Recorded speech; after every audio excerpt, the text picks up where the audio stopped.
Afternoon, Natasha. Thanks for that. Let's take a look at your market news now. Asian markets tumbled today after Donald Trump cast doubt on a planned summit with North Korea's leader Kim Jong-un.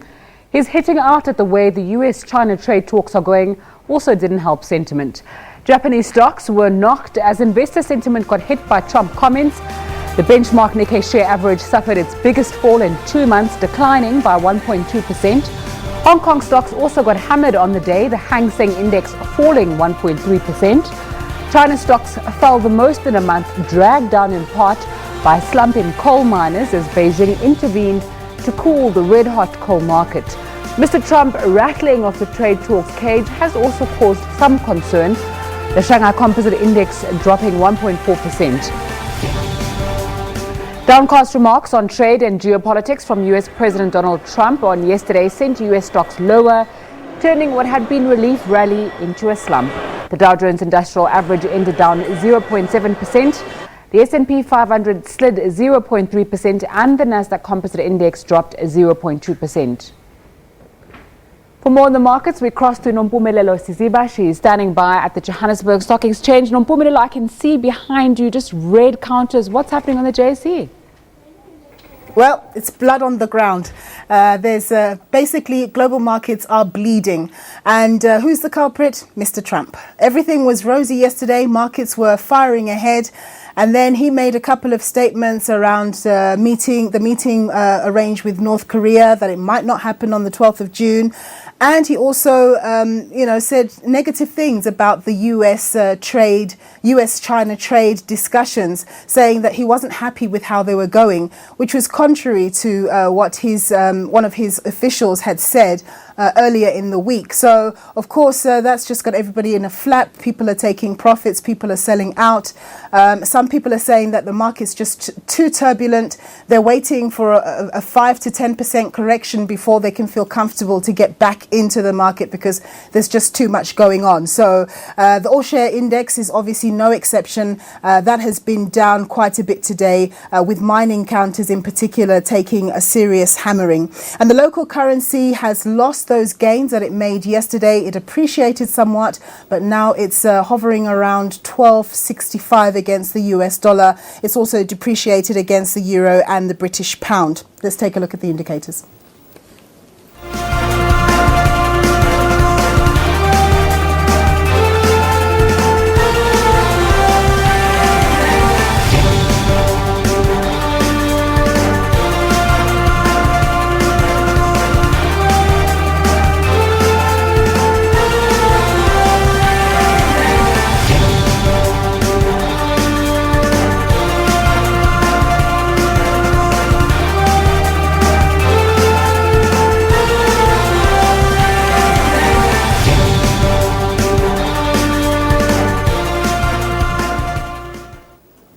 Well, to break down why everything's gone haywire today, I'm joined by Michael Treherne. He's from Vestac. Thanks for joining us, sir, as always. Number always good. Good stuff. Markets are in the red. Yesterday was a great day. What's changed? Yeah, things are going swimmingly, and then at a press conference, Donald Trump was asked, are you happy with the discussions between the US and China? And he's like, not really. And he basically said it's a start, we still have a lot of ground to make.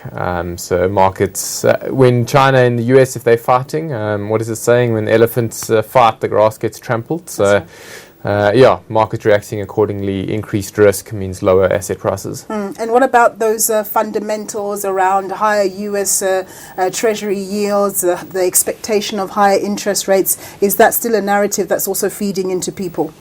I'd say it's mostly priced in at the moment. This afternoon we're going to get the minutes from the last US Fed meeting, which will give us a feeling of how things went in that meeting and where people are leaning.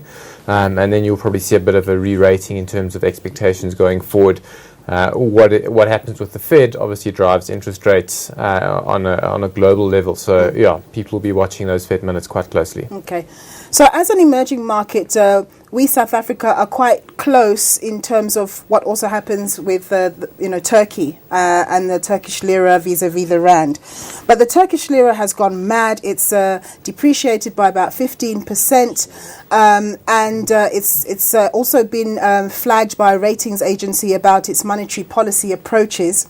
So my question to you is that should we be worried as South Africa, because of the contagion that happens with emerging markets, should we be worried that we might be next, or are our fundamentals so different that there isn't any concern? Yes, I think the core problem in Turkey is they've got inflation that's stubbornly high and not coming down, and it's not quite as steady as ours. And we had inflation this afternoon or this morning, 4.5%, which is still within our Reserve Bank's range. In Turkey, it's in the teens. I think it's at 15% at the moment, which is a lot higher than they want it to be. Their central bank has fought back and increased interest rates, which their president, Mr. Erdogan, is not a fan of, particularly considering that you've got elections coming up in the next month. And he said that he might intervene when it comes to monetary policy to bring down interest rates to make the country more appealing. The problem there is when governments start getting involved with central bank policy, your central bank is no longer considered legitimate and no longer seen to have the will to keep inflation under control. And inflation spirals, you get a currency that weakens, and if the currency is weakening, your investors then are losing money. So higher inflation, political interference has seen a lot of investors say we can't take the risk, take their money out, and as soon as some start taking their money out, you trigger others, and that's what we're seeing happening at the moment. And the lira is actually down 5% today alone, just it continues to fall.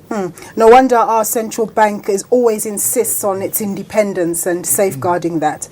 And then, of course, you touched on the inflation number. April's consumer price inflation came out at 4.5%. That compares to 3.8% in March. This is on a year-on-year basis.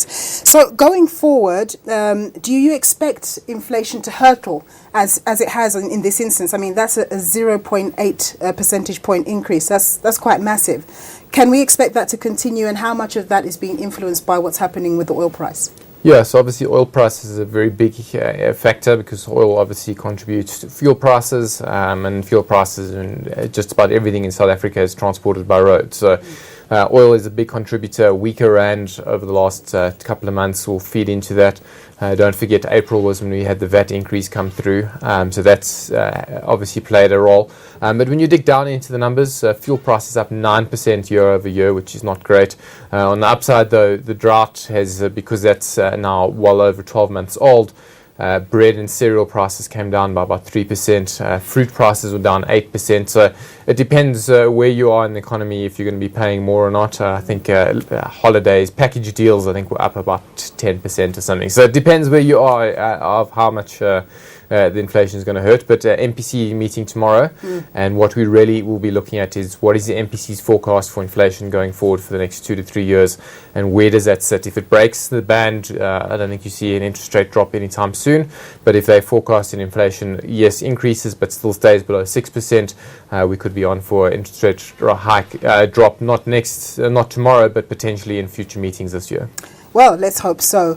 And then let's take a look at Capitec. The Viceroy guys, the short sellers Viceroy, they've sent Capitec a message yet again, a correspondence saying that they're still not happy with their transparency levels, and that they believe that they're still not doing things properly. So when you see this as a person who's managing people's funds, who maybe, is invested in Capitec, what does this do for you? Do you go and revisit, Capitec, or you just think that they're just blowing hot air? Yeah, so look, I think there's two things to consider here. Obviously, when someone comes with a different view to yours, you analyze your view to see if there's any holes in your argument and your analysis, so you go and have a look again. I think it's worth pointing out that Viceroy makes money when the Capitec share price drops. They're what's called a short seller. So it's in their interest to try find some niggles and potentially blow them out of proportion to get the share price to drop to make money. The first time they released their report, Capitec share price drops about 25%, almost off the bat. They released a report on Monday. There's a bit of a bump in the share price. The stock still ends up 1.3% for the day. So it comes down to the fear equation. So Viceroy, when they released the Capitec report the first time around, they just uncovered the whole Steinhoff drama, and there was a lot of fear related to the insights that Viceroy has. Since then, that fear is mostly dissipated because Capitec still functioning, is showing good growth. Management addressed a lot of the concerns in their first report. So, look, short sellers are going to be around a lot. Just because someone writes something bad about a stock doesn't necessarily mean it's true or that it's a bad investment. Yeah, and it's your job to do your research, and I'm sure you're doing it very well. All right, well, that was Michael Churhan. He's a portfolio manager at Vestact. After a short break, Nzinga with more business news for you.